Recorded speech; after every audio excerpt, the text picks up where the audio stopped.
नमस्कार, आप देख रहे हैं एनबी न्यूज 24x7 नीलम बोध के साथ। यूं ही कोई किसी के सम्मान में नहीं आता, यूं ही कोई किसी के पक्ष में नहीं आता, यूं ही कोई किसी की चर्चा नहीं करता, यूं ही कोई किसी की तारीफें नहीं करता, यूं ही कोई किसी का सम्मान करके उसके सामने नतमस्तक नहीं होता और यूं ही बेवजह कोई किसी के लिए इतनी बड़ी बातें नहीं कहता। जी हाँ साथियों, मैं बात करूँ पिछले 2 दिनों से लगातार जिस तरह से मेन स्ट्रीम मीडिया से लेकर अगर मैं बहुजन मीडिया तक की बात करूँ तो बसपा सुप्रीमो बहन कुमारी मायावती और अखिलेश यादव चर्चाओं में बने हुए हैं। और चर्चा में बनने का कारण खास है क्योंकि जिस तरह से 2 दिन पहले भारतीय जनता पार्टी के नेता राजेश चौधरी ने बहन कुमारी मायावती को लेकर विवादित बयान दिया और उन्होंने बसपा सुप्रीमो को टारगेट करते हुए ये कह दिया कि वो उत्तर प्रदेश की सबसे भ्रष्ट नेता है। और इतना ही नहीं साथियों, वो यहाँ तक कह गए कि ये कभी भी मुख्यमंत्री नहीं बन पाती अगर बीजेपी इसको मुख्यमंत्री नहीं बनाती। तो साथियों, आप इन लोगों की मानसिकता से समझ सकते हैं कि आखिर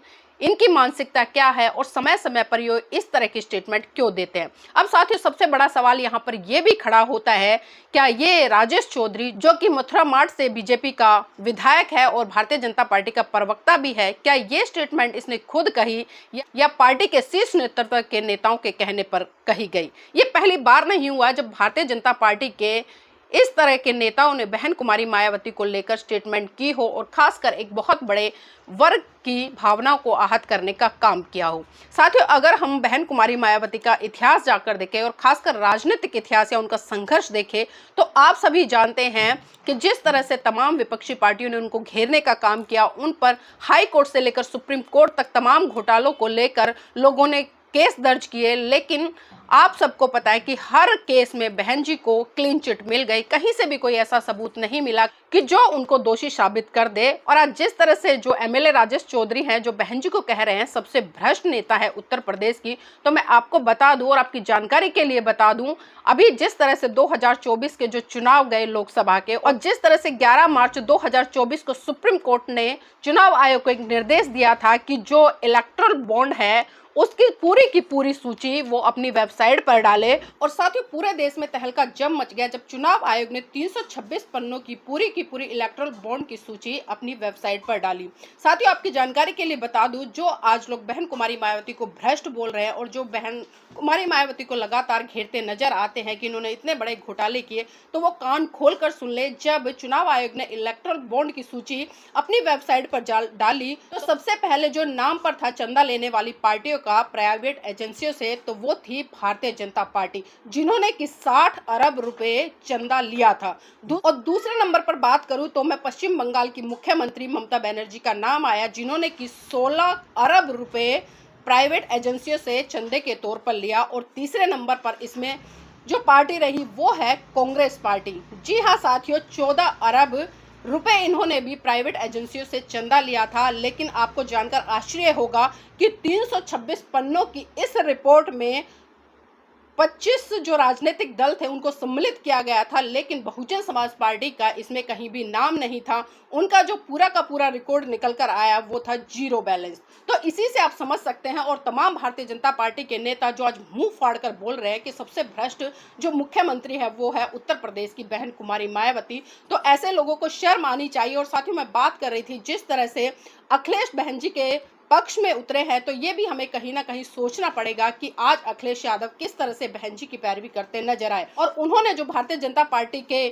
एमएलए हैं राजेश चौधरी, उन पर हमला बोला और उन्होंने कहा कि बहन कुमारी मायावती सबसे अच्छी और ईमानदार नेता है। तो साथियों, बहुजन समाज के लोगों को ये भी समझ जाना चाहिए कि अखिलेश यादव इस तरह की स्टेटमेंट क्यों दे रहे हैं। और साथ ही मैं एक चीज और बता दूं, जब अखिलेश यादव ने ट्वीट किया तो बहन जी ने उनको धन्यवाद किया और बहन जी ने कहा कि शुक्रिया अखिलेश जी, आपने कम से कम हमें ईमानदार तो माना। और इसी की प्रतिक्रिया देते हुए फिर अखिलेश कुमार ने एक और ट्वीट किया। साथियों, मैं वो आपको पढ़कर सुनाना चाहती हूँ। आभार के लिए मैं उनका यानी कि मायावती जी का धन्यवाद देना चाहता हूँ, क्योंकि राजनीतिक परिस्थितियां ऐसी हैं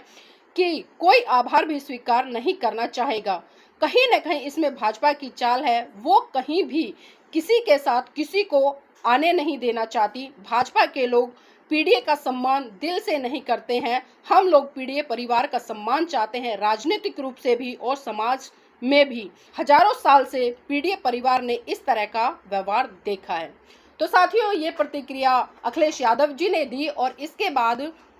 जो सोशल मीडिया पर चला, तमाम बुद्धिजीवी लोग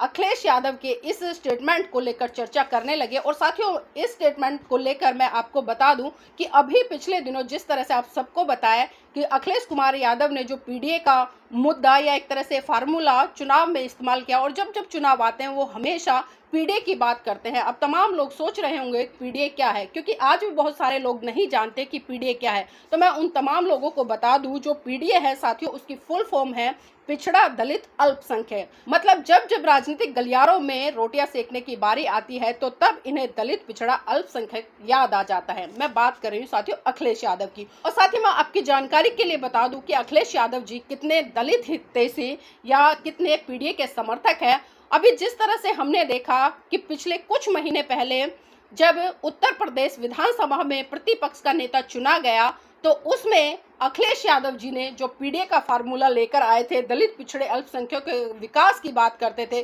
उन तभी दलित पिछड़े अल्पसंख्यकों को हाशिए पर धकेलने का काम किया और उन्होंने उनको दबाते हुए उनके ऊपर एक ब्राह्मणवादी व्यवस्था के व्यक्ति को नियुक्त कर दिया। और साथियों, जिसको प्रतिपक्ष का नेता बताया गया वो व्यक्ति ब्राह्मण है और कई बार मंत्री भी रह चुका है। और यहाँ पर मैं तमाम दर्शकों को बता दूं कि उत्तर प्रदेश में जो सिद्धार्थ यूनिवर्सिटी है, जब उसमें प्रोफेसर की वैकेंसियां निकाली गई तो कुल वैकेंसियां 84 थी और 84 वैकेंसियों में से साथियों 83 वैकेंसी यही ब्राह्मणवादी व्यवस्था का जो प्रतिपक्ष का नेता बनाया गया अखिलेश यादव जी के द्वारा, इसने 84 में से 83 वैकेंसियां ब्राह्मण समाज के लोगों को दी थी। तो आप समझ सकते हैं कि ये कितना दलितों का उद्धार कर सकते हैं, कितना पिछड़े अल्पसंख्यक के लोगों का विकास करते हैं। और जो आज अखिलेश यादव जी ने जो बहन जी को लेकर स्टेटमेंट दिए या उनके समर्थन में उतरे हैं, तो सूत्रों के हवाले से पता चला है कि अखिलेश यादव ने जो ये स्टेटमेंट दिए या बहन जी के पक्ष में जो उतरे हैं, इसके पूरे के पूरे सूत्रधार इस नाटक के लक्ष्मण यादव जी हैं। जी हाँ, लक्ष्मण यादव जी को तमाम लोग जानते होंगे और लक्ष्मण यादव अच्छी तरह से जानते हैं कि किस तरह से दलित पिछड़ा अल्पसंख्यक का कार्ड खेला जाता है। और लक्ष्मण यादव आजकल सपा पार्टी के प्रवक्ता बने हुए हैं और अखिलेश यादव के बहुत ही नजदीक है। और साथ ही आप सबने देखा है कि जिस तरह से लक्ष्मण यादव को लगातार एक पर्टिकुलर विशेष वर्ग के लोगों ने बड़े बड़े मंच दिए, पैसा खर्च दिया, आने जाने की व्यवस्था की, 5 स्टार होटल की व्यवस्था की, लेकिन जब मौका आया उस समाज का प्रतिनिधित्व करने का या उसको सत्ता में पहुंचाने का, तब लक्ष्मण यादव उस समाज के समर्थन में ना जाकर बल्कि जो अखिलेश यादव है उसके समर्थन में उतरे। और वो जगह जगह पर जहां पर कि जो यादव समाज के लोग चुनाव लड़ रहे थे, वो ये कहते नजर आए कि भाई ये यादव समाज का व्यक्ति है और आपको संविधान बचाना है तो आप यादव समाज के व्यक्ति को वोट कीजिए और सपा को वोट करें। तो एक बात तो स्पष्ट हो जाती है कि जो डॉक्टर लक्ष्मण यादव हैं वो अम्बेडकरवादी तो बिल्कुल भी नहीं है। हाँ, अगर मैं ये कहूंगी कि वो जातिवादी है तो इसमें कोई अतिशयोक्ति नहीं होगी। और उसका जीता जागता उदाहरण उन्होंने दे भी दिया है कि जिस तरह से वो यादव के नाम पर वोट मांगते फिर रहे थे। और साथियों, मैं ऐसा इसलिए कह रही हूँ क्योंकि अभी वर्तमान में भी कुछ ऐसी घटनाएं घटी हैं जिसको लेकर डॉक्टर लक्ष्मण यादव की तरफ से कोई भी प्रतिक्रिया नहीं आई है। अगर मैं बात करूं साथियों, अभी पिछले दिनों जिस तरह से अयोध्या में दलित समाज की बेटी के साथ में जो बलात्कार हुआ, और उस बलात्कार को करने वाले कोई और नहीं बल्कि सपा पार्टी से जुड़े हुए नेता भी उसमें सम्मिलित थे, लेकिन डॉक्टर लक्ष्मण यादव ने उस पर एक भी बयान नहीं दिया और ना ही किसी तरह की वीडियो बनाई। अगर मैं दूसरी खबर पर चर्चा करूं तो साथियों, बिहार के मुजफ्फरपुर में जिस तरह से दलित समाज की बेटी के साथ में 14 साल की बच्ची के साथ में बलात्कार हुआ, उसकी हत्या कर दी गई, उसके प्राइवेट पार्ट को काट दिया गया और जिस तरह से चाकू से बार बार लगातार एक नहीं कम से कम 50-60 बार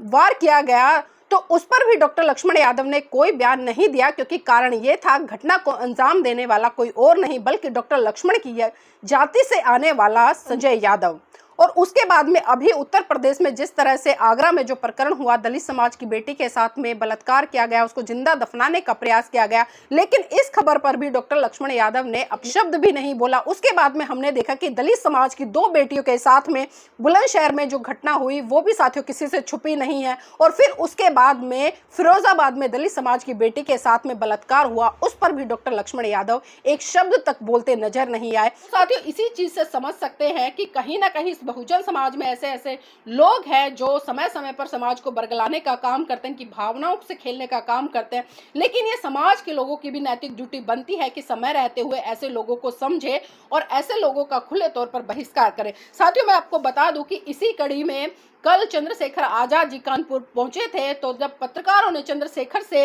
बहन कुमारी मायावती के प्रकरण पर चर्चा की, तो चंद्रशेखर ने भारतीय जनता पार्टी के राजेश चौधरी पर हमला बोलते हुए साफ साफ ये कहा कि ऐसे विधायक को जूते मारने चाहिए, क्योंकि ये विधायक पागल है और ऐसे विधायक किसी भी तरह से विधायक बनने लायक नहीं है। अगर आज के बाद किसी ने बहन कुमारी मायावती पर टिप्पणी की इस तरह की, तो अंजाम बहुत बुरा होगा। तो साथियों, आप इन सभी चीजों से समझ गए होंगे कि आज भारत देश में क्या चल रहा है, और 2027 में जिस तरह से चुनाव है, और अभी उत्तर प्रदेश में 10 सीटों पर जो विधानसभा है उसके उपचुनाव भी होने वाले हैं। तो कहीं ना कहीं आप समझ जाइए, जब विपक्षी पार्टियों के नेता आपके समाज की बड़ी नेता के समर्थन में आ जाए या उनके लिए इस तरह की स्टेटमेंट देने लगे, तो साफ साफ मतलब है कहीं ना कहीं वो दलित, पिछड़े, शोषित लोगों का वोट बैंक लेना चाहता है। और जो लोग इस तरह की स्टेटमेंट करते हैं, तो साथियों ऐसे लोगों को भी लगातार मुंह तोड़ जवाब देना चाहिए। और बहन कुमारी मायावती का इतिहास किसी से छुपा नहीं है, आज भी पूरे विश्व में उन्हें आयरन लेडी के नाम से जाना जाता है। तो ये किसी को बताने की जरूरत नहीं है कि कौन भ्रष्ट है, कौन भ्रष्ट नहीं है। अगर हम बहन जी का शासनकाल उठाकर देखें, 2007 से लेकर 12 तक का जो फुल फ्लैश सरकार उनकी रही, जिस तरह से उन्होंने पूरे उत्तर प्रदेश में काम किया, और खासकर मैं तारीफ करूंगी उनके लॉ एंड ऑर्डर की, क्योंकि उनके शासनकाल में किसी की इतनी हिम्मत नहीं होती थी पुलिस प्रशासन की वो